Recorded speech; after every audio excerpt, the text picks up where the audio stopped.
Hello everyone, मैं आप सबका स्वागत करती हूँ हमारे चैनल रे स्टडीज़ पर। आपने देखा होगा बहुत सारे कॉम्पिटिटिव एग्ज़ाम्स में जैसे एसएससी, स्टेट पीसीएस, उसमें बायोलॉजी के 4 से 5 क्वेश्चन आ जाते हैं। तो मैं आज एक क्रैश कोर्स स्टार्ट कर रही हूँ बायोलॉजी का, जिसको करने के बाद आप उन क्वेश्चंस को टैकल कर पाएंगे। और मैं कोशिश करूँगी कि 10 से 15 क्लासेस में आपको ये कंप्लीट करा पाऊँ। तो हम सबसे पहले जो हमारा आज का टॉपिक है वो है सेल।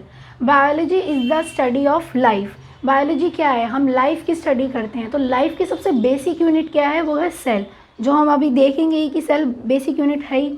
और हमारा जो कोर्स है उसका भी सबसे बेसिक टॉपिक है सेल। तो सेल है, तो आज हम सेल की स्टडी करने वाले हैं। सेल की स्टडी को हम कहते हैं cytology. Cytology means study of cell. तो हम सेल में क्या क्या देखेंगे, मैं आपको एक ओवरव्यू दे देती हूँ कि हमें ऑल एंड ऑल सेल में पढ़ना क्या है। उसके बाद हम एक एक टॉपिक को अलग अलग वीडियो में अलग से कंसीडर करेंगे। तो सबसे पहला टॉपिक है हमारा व्हाट इज़ सेल। सेल होता क्या है, सेल डिस्कवर किसने किया, सेल की हिस्ट्री क्या है। फिर हम देखेंगे type of cell. Cell 2 type के होते हैं, प्रोकैरियोटिक, यूकैरियोटिक सेल। और सेल का डिवीजन कैसे होता है, जिसमें हम 2 टाइप की डिवीजन पढ़ेंगे, माइटोसिस एंड मियोसिस। तो फिलहाल हमारा आज का टॉपिक है व्हाट इज़ सेल और उसकी हिस्ट्री। तो सबसे पहले हम देख लेते हैं कि सेल है क्या। सेल क्या है? जैसे हमारी बॉडी है, तो हमारी बॉडी किसी चीज़ से मिलकर बनी होगी। जैसे आपने फिजिक्स में भी देखा होगा, कोई भी चीज़ एटम से मिलकर बनी है। ऐसे ही ह्यूमंस या कोई भी लिविंग ऑर्गेनिज्म, जैसे एक ट्री है, एक घास है, कोई भी चीज़ जो भी लिविंग है वो सेल से मिलकर बनी है। That means cell is the basic unit of life. जैसे मैं आपको एक और तरीके से समझाने की कोशिश करती हूँ। जैसे एक बिल्डिंग है, एक वॉल है, वो किससे मिलकर बनी होती है? वो ईंटों से मिलकर बनी होती है। तो जब हम उसको तोड़ेंगे या उसको खोल कर देखेंगे तो हमें जो सबसे बेसिक यूनिट हमारे पास आएगी उसे हम कहेंगे ब्रिक। ऐसे ही जब हम किसी लिविंग ऑर्गेनिज्म की बॉडी को देखते हैं तो उसमें जो सबसे बेसिक चीज़ है, जो सबसे बेसिक यूनिट है, वो है सेल। और एक जैसे ये ट्री है, इसकी पूरी बॉडी सेल से मिलकर बनी है। एक ह्यूमन बीइंग है तो उसकी बॉडी भी पूरी सेल से मिलकर बनी है। तो सेल इसकी स्ट्रक्चरल यूनिट हुई, सेल से मिलकर पूरी बॉडी बन रही है। तो आगे अभी हम देखते हैं, और जितने भी लिविंग ऑर्गेनिज्म है इस पूरी दुनिया में, उनको हमने 5 ग्रुप में डिवाइड किया हुआ है। एक साइंटिस्ट थे R.H. विटेकर, उन्होंने क्या किया, सारे लिविंग ऑर्गेनिज्म, जितने भी लिविंग ऑर्गेनिज्म थे, उनको 5 ग्रुप में डिवाइड कर दिया। और इन ग्रुप का नाम है मोनेरा, प्रोटिस्टा, फंजाई,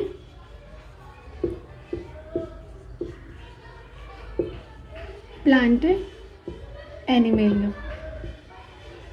ये क्या है, ये ग्रुप्स, ये कैसे डिवीजन हुआ, इसके अंदर कौन से ऑर्गेनिज्म आते हैं, वो एक सेपरेट टॉपिक है, क्लासिफिकेशन, जिसमें आप मेरे साथ पढ़ेंगे। अगर आपको टर्म्स अभी समझ नहीं आ रही है तो इसमें कोई वो बात नहीं है। अभी सिर्फ हम सेल के पर्सपेक्टिव से इसको एक ओवरव्यू के तौर पर देख रहे हैं।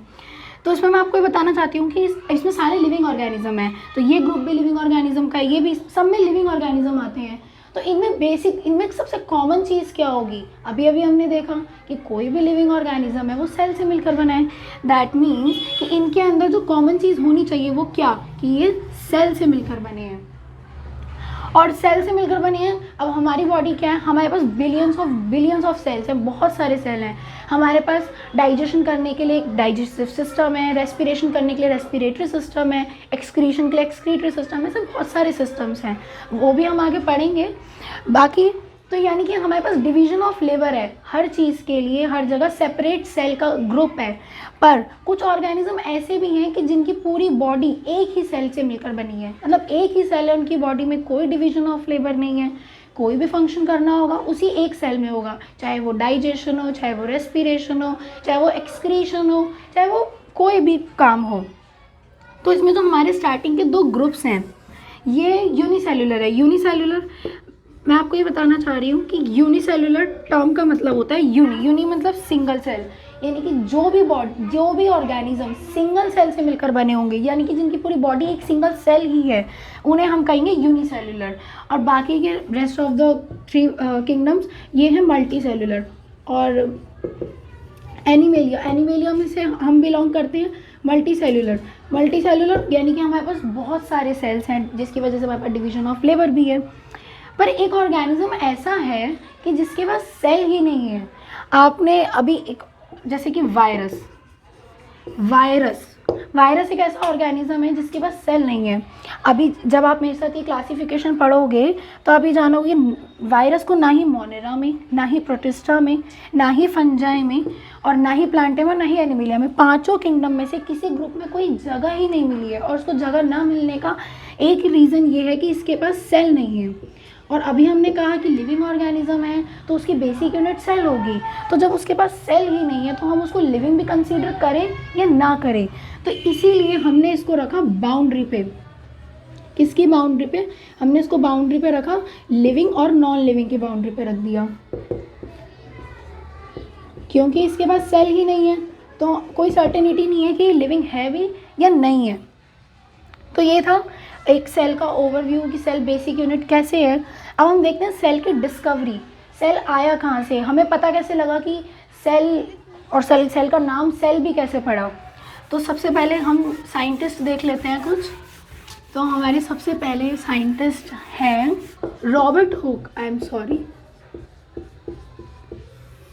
इन्होंने सेल को डिस्कवर किया। ये 1600 के टाइम की बात है। प्लांट्स, अभी हमने देखा कि प्लांट्स की बॉडी भी सेल से मिलकर बनी है। इन्होंने क्या किया, प्लांट में एक टिश्यू होता है, टिश्यू मैं आपको अभी बता देती हूँ, बाकी हम आगे टिश्यू चैप्टर अलग से देखेंगे। टिश्यू क्या होता है? Group of cell. सेल का एक सेल है, अब सेल, बहुत सारे सेल जब एक जगह आ जाते हैं तो उनका ग्रुप बन जाता है, तो उस ग्रुप को हम टिश्यू कहते हैं। और कुछ नहीं, तो प्लांट में एक टाइप का टिश्यू मिलता है जिसे हम कहते हैं कॉर्क टिश्यू। हालांकि अभी आपको ये पता नहीं है कॉर्क टिश्यू क्या होता है, वो आपको बाद में पता लग जाएगा। लेकिन अभी इन्होंने डिस्कवरी कैसे करी, इन्होंने कॉर्क टिश्यू लिया, उसकी एक पतली स्लाइस को काटा और उसको माइक्रोस्कोप के नीचे ऑब्जर्व किया। तो इन्होंने क्या पाया, अभी हम जानते हैं कि वो टिश्यू है, ग्रुप ऑफ सेल है, तो उन्होंने क्या देखा, छोटे छोटे कंपार्टमेंट से मिलकर बना है, जिन्हें हम आज सेल के नाम से जानते हैं। तो इन्होंने इन सेल को देखा, ऑब्जर्व किया, फिर इन्होंने इसको कैसे रिलेट किया। जो मॉन्क होते हैं उनके क्वार्टर होते थे, क्वार्टर, छोटे छोटे कंपार्टमेंट्स। उन्होंने उसको देखा, उन्होंने देखा कि ये भी छोटे छोटे कंपार्टमेंट्स और ये पूरा टिश्यू भी छोटे छोटे कंपार्टमेंट से मिलकर बना है। तो इसको हम कहते थे लैटिन लैंग्वेज में सेला। तो वहाँ से इन्होंने इस यूनिट को नाम दिया सेल। ठीक है, तो cell was discovered by, cell की डिस्कवरी किसने करी? Robert Hooke. Discovered by Robert Hooke. इन्होंने सेल की डिस्कवरी करी। 1600 के ही टाइम की बात चल रही है। एक और साइंटिस्ट थे, एंटोन वॉन ल्यूवेनहॉयक, एक दूसरे साइंटिस्ट थे। 1600 के टाइम की बात है। उन्होंने सेल को डिस्कवर कर दिया और उन्होंने बताया कि सेल एक छोटी छोटी यूनिट्स है जिससे मिलकर भाई पूरा टिश्यू बन रहा है। फिर एक साइंटिस्ट हुए एवी ल्यूवेनहॉयक।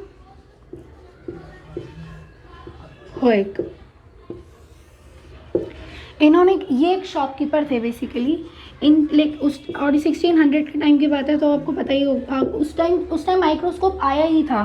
तो इनको बहुत शौक था हर चीज़ को माइक्रोस्कोप के नीचे रख के ऑब्जर्व करने का। तो इन्होंने एक दिन क्या किया, माइक्रोस्कोप के नीचे पॉन्ड वाटर लिया और उसके एक ड्रॉप को उसके नीचे ऑब्जर्व किया। तो उन्होंने देखा उसके अंदर एक सेल, जिसे अभी हम जानते हैं वो सेल है, पर कोई एक ऑर्गेनिज्म है जो मूव कर रहा है। ये सिंगल सेल ऑर्गेनिज्म था। तो इन्होंने पहली बार एक सिंगल सेल को मूव करते हुए देखा। इन्होंने उसको नाम दिया एनिमल क्यूल। तब इन्हें नहीं पता था कि सेल है, पर पहली बार देखने वाले एक लिविंग सेल को पहली बार देखने वाले कौन थे?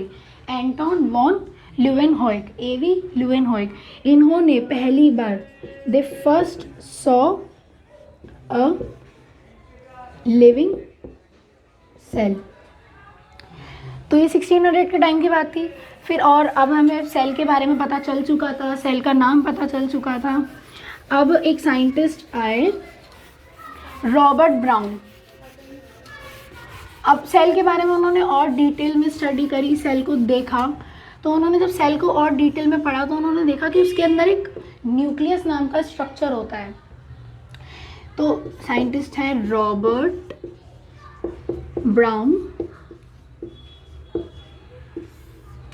इन्होंने 1831 में इसके अंदर न्यूक्लियस को ऑब्जर्व किया और उसको नाम भी दिया कि सेल के अंदर एक स्ट्रक्चर होता है जिसे हम कहते हैं न्यूक्लियस। तो nucleus was discovered by Robert brown इन 1831। तो हमें ये सेल के बारे में थोड़ा बेसिक पता लग गया, सेल की डिस्कवरी हो गई।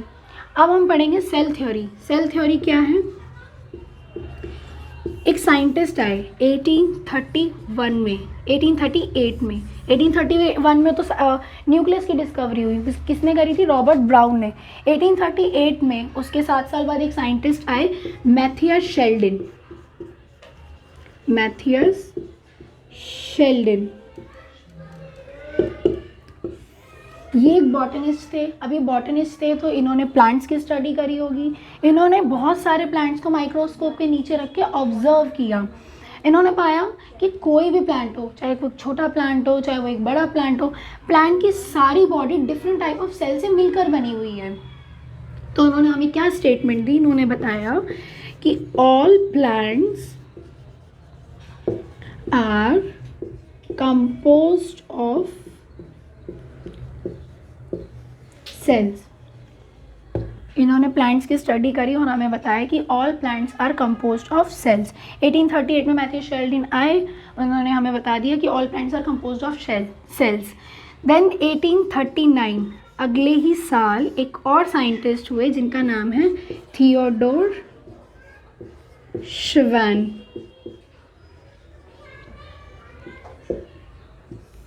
ये जूलॉजिस्ट थे।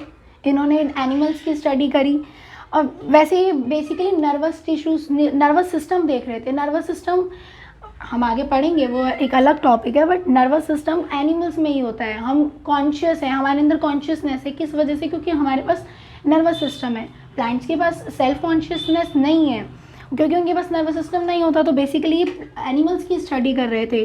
तो उनकी स्टडी करते वक्त इन्होंने देखा कि एनिमल्स की भी सारी बॉडी सेल से मिलकर बनी है, चाहे वो कोई भी एनिमल हो। तो इन्होंने हमें स्टेटमेंट दी, all animals are composed of cells. पर ये इतना बताकर रुके नहीं, इन्होंने और स्टडी करी। फिर इन्होंने सेल को और अच्छे से देखा तो इन्होंने बताया कि सेल के ऊपर एक कवरिंग होती है, सेल के ऊपर एक मेम्ब्रेन होती है जिसे हम आज प्लाज्मा मेम्ब्रेन के नाम से जानते हैं। वो अभी हम आगे पढ़ेंगे प्लाज्मा मेम्ब्रेन क्या होती है, पर ये इसके ऊपर एक प्लाज्मा मेम्ब्रेन नाम की चीज़ होती है, ये बताने वाले थे थियोडोर श्वान 1839 में। तो उन्होंने हमें प्लाज्मा मेम्ब्रेन के बारे में बताया और साथ में ये भी कि कोई भी सेल हो, चाहे वो एक प्लांट का सेल हो, चाहे वो एक बैक्टीरिया का सेल हो, चाहे वो एक एनिमल का सेल हो, चाहे वो ह्यूमन बीइंग का सेल हो, उसके ऊपर एक कवरिंग होगी ही, जिसे हम कहते हैं प्लाज्मा मेम्ब्रेन। पर इन्होंने इतना बता के इन्होंने और आगे फर्दर स्टडीज़ करी। इन्होंने प्लांट सेल्स को भी ऑब्जर्व किया। इन्होंने प्लांट सेल को ऑब्जर्व करा तो उन्होंने इसमें हमें एक इम्पॉर्टेंट चीज़ बताई जो कि प्लांट सेल का कैरेक्टरिस्टिक फीचर है। इन्होंने जब प्लांट सेल को देखा तो उस पर प्लाज्मा मेम्ब्रेन तो थी, क्योंकि ये बता ही चुके हैं कि कोई भी सेल हो उसके ऊपर एक मेम्ब्रेन होगी जिसे हम प्लाज्मा मेम्ब्रेन कहेंगे। पर प्लांट सेल के पास एक और कवरिंग थी जिसको इन्होंने नाम दिया सेल वॉल। ये सिर्फ प्लांट सेल में मिलेगी हमें।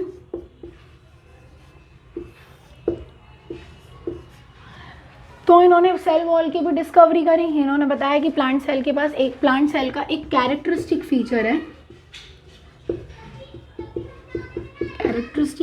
है, कि उनके पास सेल वॉल होती है। हम एनिमल्स हैं, हमारे सेल के पास प्लाज्मा मेम्ब्रेन तो है पर सेल वॉल नहीं होती। पर प्लांट सेल के पास एक और कवरिंग होती है जिसे हम सेल वॉल कहते हैं। तो इन्होंने हमें बता दिया। अब इन्होंने सारी स्टडी करने के बाद, पहले मैथियस शेल्डन ने तो हमें बता ही दिया था कि कोई भी प्लांट हो वो डिफरेंट टाइप ऑफ सेल से मिलकर बना हुआ है। फिर थियोडोर श्वान ने हमें पहले बताया कि एनिमल सेल की कोई भी एनिमल हो तो पूरे एनिमल की जो बॉडी होती है वो सेल से मिलकर बनी है। फिर उन्होंने हमें बताया कि सेल के ऊपर एक कवरिंग होती है जिसे हम प्लाज्मा मेम्ब्रेन कहते हैं। फिर उन्होंने हमें एक और चीज़ बताई कि प्लांट सेल का एक कैरेक्टरिस्टिक फीचर है कि उनके पास सेल वॉल भी होती है सेल मेम्ब्रेन के अलावा उसके ऊपर। फिर उन्होंने एक हाइपोथेसिस दे दी। ये सारी स्टडी करने के बाद इसके बेसिस पे उन्होंने हमें एक हाइपोथेसिस दी जिसे हम सेल थ्योरी कहते हैं। हालांकि ये अभी इनकम्प्लीट है, एक और साइंटिस्ट आएंगे जो इसको कंप्लीट करेंगे। इन्होंने हाइपोथेसिस दी कि ऑल लिविंग ऑर्गेनिज्म, अब लिविंग ऑर्गेनिज्म में तो सभी आ गए, प्लांट्स भी आ गए, एनिमल्स भी आ गए, कोई भी हो, all living organisms are composed of cells and product of cells।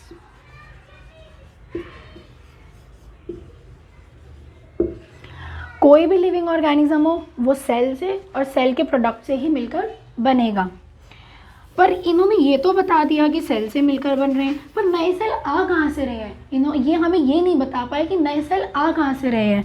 फिर एक साइंटिस्ट आए, रुडोल्फ वर्शो,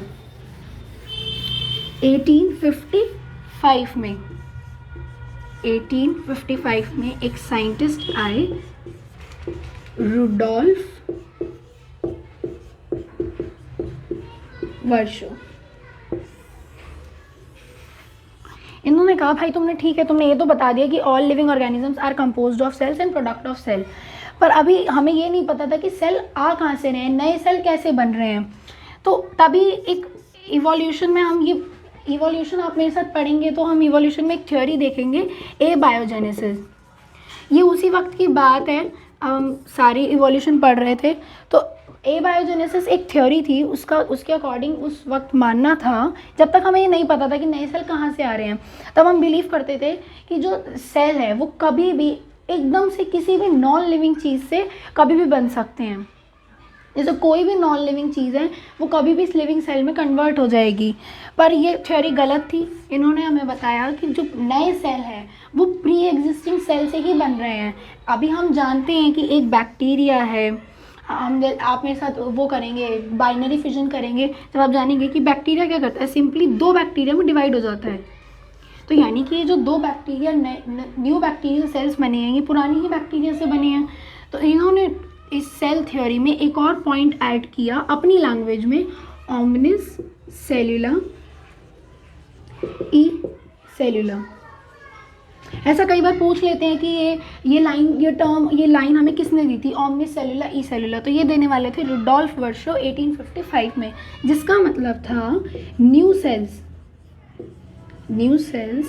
arises from pre-existing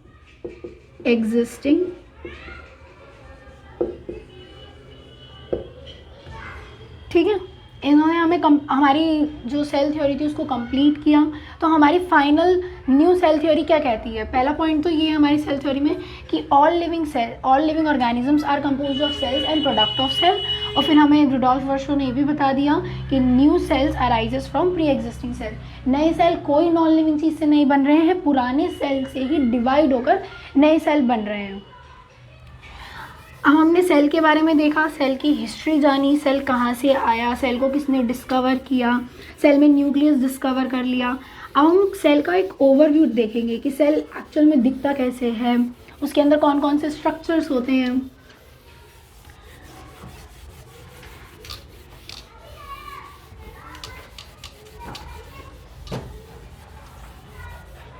तो ये एक सेल है, सेल के अंदर न्यूक्लियस है, सेल के अंदर एक सेमी फ्लूइड मैट्रिक्स होता है, एक लिक्विड है, कुछ नहीं है, एक लिक्विड है जिसके अंदर सारी एक्टिविटीज़ होंगी। अब हमारी बॉडी लिविंग स्टेट में है, हमारी बॉडी लिविंग स्टेट में इस वक्त इसलिए है क्योंकि हमारा एक एक सेल लिविंग स्टेट में है। तो उस एक एक सेल को लिविंग स्टेट में रखने के लिए इसके अंदर कोई एक्टिविटीज़ हो रही होंगी, कोई मेटाबॉलिज्म चल रहा होगा जिसकी वजह से ही लिविंग स्टेट में है। तो जो भी एक्टिविटीज़ है वो सेल के इस पार्ट में हो रही है, तो इसको हम कहते हैं साइटोप्लाज्म।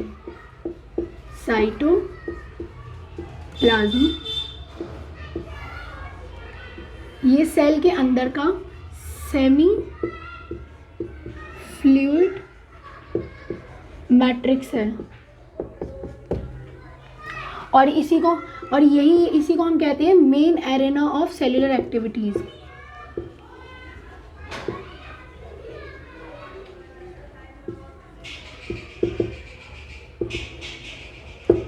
अभी हमने देखा कि जितनी भी सेल्यूलर एक्टिविटीज़ होंगी इन साइटोप्लाज्म के अंदर होगी, इसीलिए हम इसको कहते हैं main arena of cellular activities. Semi fluid matrix है ये। अभी हर सेल में होगा। अभी हम टाइप ऑफ सेल देखेंगे, उसका एक बेसिक डिफरेंस भी आज हम देख लेंगे, पर प्रोकैरियोटिक सेल होता क्या है, यूकैरियोटिक सेल कैसे होता है, वो हम नेक्स्ट वीडियोस में डिटेल में पढ़ेंगे। तो सेल, सभी सेल के अंदर एक साइटोप्लाज्म है, सभी सेल के अंदर न्यूक्लियस है और इस पर एक प्लाज्मा मेम्ब्रेन है। और अभी हमने देखा कि प्लांट सेल के पास एक एक्स्ट्रा मेम्ब्रेन है, वो थी सेल वॉल, और वो हमें किसने बताया था, रुडोल्फ वर्शर ने। खैर, साइटोप्लाज्म और हो गया। अब हम देखेंगे type of cell. Type of cell में हमने 2 टाइप के सेल देखे थे, prokaryotic and eukaryotic.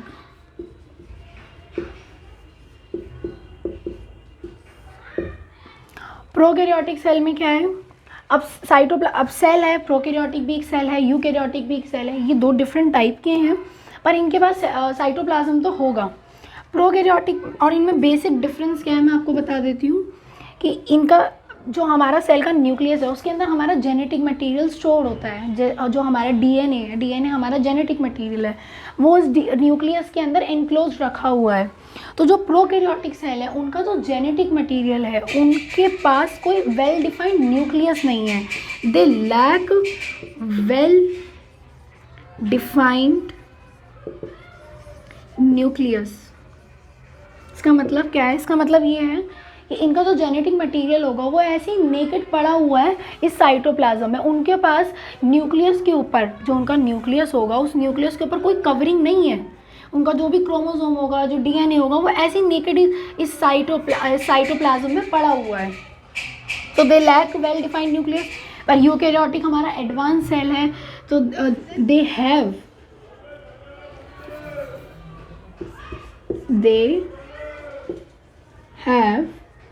a well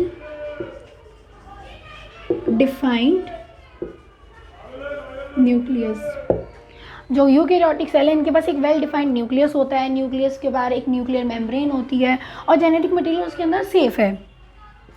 second cheese, cell के अंदर कुछ ऑर्गेनेलीज होती हैं, जैसे हमारा सेल है, सेल न्यूक्लियस, तो न्यूक्लियस भी सेल की एक ऑर्गेनेली ही है।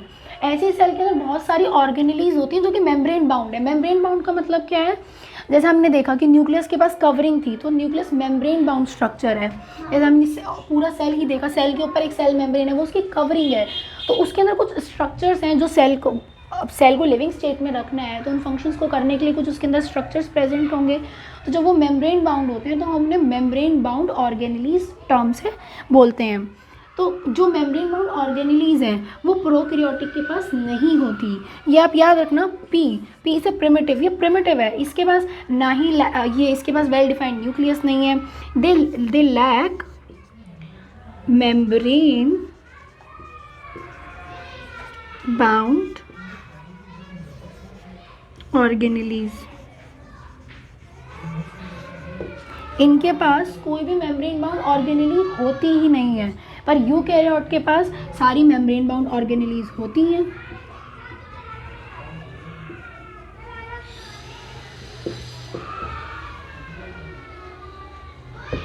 तो ये तो था इनमें डिफरेंस कि इनके पास वेल डिफाइंड न्यूक्लियस नहीं है, इनके पास मेम्ब्रेन बाउंड ऑर्गेनेलीज नहीं है, पर प्रोकैरियोटिक के पास वेल डिफाइंड न्यूक्लियस भी है, मेम्ब्रेन बाउंड ऑर्गेनेलीज भी हैं। और ये है, इनमें कुछ सिमिलैरिटीज़ भी हैं। जैसे एक ऑर्गेनेली होती है राइबोसोम। अभी हम ऑर्गेनेलीज को नेक्स्ट लेक्चर में जब हम यूकैरियोट पढ़ेंगे तो उसमें राइबोसोम को अच्छे से पढ़ेंगे, पर मैं आपको बता देती हूँ कि राइबोसोम एक ऐसी ऑर्गेनेली है जिसके ऊपर कोई मेम्ब्रेन नहीं होती, ये मेम्ब्रेन बाउंड नहीं है। तो मैंने अभी आपको बताया कि जब इसके पास कोई भी मेम्ब्रेन बाउंड ऑर्गेनेली नहीं होगी, पर राइबोसोम मेम्ब्रेन लेस है, वो मेम्ब्रेन बाउंड नहीं है, तो वो मेम्ब्रेन बाउंड नहीं है तो वो इसके पास भी मिल सकती है, क्योंकि इसके पास मेम्ब्रेन बाउंड ऑर्गेनेली नहीं होगी, पर मेम्ब्रेन लेस ऑर्गेनेली तो होगी। तो ऐसी हम एक ऑर्गेनेली को जानते हैं राइबोसोम, जो कि मेम्ब्रेन लेस है, तो इसीलिए वो यूकैरियोट के पास भी मिलती है और प्रोकैरियोट के पास भी मिलती है। तो इसके पास राइबोसोम, इसके राइबोसोम थोड़े अलग होते हैं, उसके राइबोसोम थोड़े अलग होते हैं, वो हम अलग अलग देखेंगे, पर इनकी सिमिलैरिटी क्या है कि राइबोसोम दोनों के पास है। प्रोकैरियोटिक सेल के पास भी राइबोसोम है और यूकैरियोटिक सेल के पास भी राइबोसोम्स हैं। फिर यूकैरियोटिक सेल में हम आगे देखेंगे 2 टाइप के सेल देखेंगे, एक होते हैं प्लांट सेल्स और एनिमल सेल। और इसमें आप फ़र्क अभी हमने स्टार्टिंग में ही देखा था कि प्लांट सेल के पास तो सेल वॉल होगी पर एनिमल सेल के पास सेल वॉल नहीं होगी। पर कोई भी सेल हो, चाहे वो प्रोकैरियोटिक हो चाहे वो यूकैरियोटिक हो, सेल मेम्ब्रेन दोनों के पास होगी। तो ये था इनका बेसिक डिफरेंस, इनमें कुछ सिमिलैरिटीज़ तो हमने प्रोकैरियोटिक सेल में देख लिया, थोड़ा यूकैरियोटिक सेल देख लिया। आज हमने सेल का ओवरव्यू देखा, सेल होता क्या है, सेल की हिस्ट्री देखी, फिर हमने थोड़ा सा प्रोकैरियोट और यूकैरियोट में थोड़ी सी सिमिलैरिटीज़ और कुछ डिफरेंसेस भी देख लिए। आई थिंक इस वीडियो के लिए इतना काफ़ी है। मैं आपको नेक्स्ट वीडियो में प्रोकैरियोटिक सेल को अलग से और यूकैरियोटिक सेल को अलग से समझाऊंगी और हम एक एक चीज़ को याद करेंगे और उससे रिलेटेड कुछ क्वेश्चंस भी करेंगे। And thank you for watching our video.